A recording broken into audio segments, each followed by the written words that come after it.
Hello students, मैं आपका अपना एजुकेटर यश यादव। तो आज मैं उन सभी स्टूडेंट्स से बात करने के लिए आया हूँ जो कि जेईई नीट की तैयारी कर रहे हैं। तो स्टूडेंट्स, आप कितने आवर पढ़ रहे हैं, कितना टेस्ट दे रहे हैं, टेस्ट में मार्क्स कितना आ रहे हैं, और टेस्ट को आप पेपर को रिवाइज कर रहे हो कि नहीं कर रहे हो, उसको बार बार देख रहे हो कि नहीं देख रहे हो, उसमें क्या गलतियाँ हो रही हैं, उसमें सुधार ला रहे हो कि नहीं ला रहे हो। तो स्टूडेंट्स, अगर आप तैयारी कर रहे हो और अपनी गलतियों को नहीं पहचानोगे, अपने करेक्शन को नहीं देखोगे कि हम क्या करेक्ट कर रहे हैं, क्या इनकरेक्ट कर रहे हैं, तो आप आगे बढ़ नहीं पाओगे, मतलब मार्क्स को इंक्रीज नहीं कर पाओगे। तो यदि आप मार्क्स को इंक्रीज करना चाहते हो, इम्प्रूव करना चाहते हो, तो उसका तरीका क्या है? उसका सबसे पहला तरीका ये है कि आप अपनी थियोरी को स्ट्रांग बनाइए।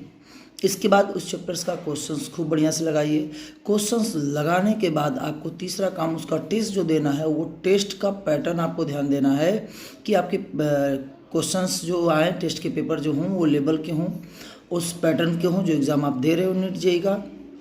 और साथ में उस पैटर्न के साथ साथ अब आप उसको घर पे जब पेपर को ले जाएं तो उसमें आप एनालाइज करें कि आपने कितना सही किया, कितना गलत किया, कहाँ गलतियाँ हो रही हैं, कहाँ नहीं हो रही हैं, थियोरी में गलती है, न्यूमेरिकल्स में प्रैक्टिस में कमी है, या कौन सा मिस्टेक हो रहा है, क्यों मिस्टेक हो रहा है, किस ला क्या हो रहा है, या किस न्यूमेरिकल के कारण हो रहा है।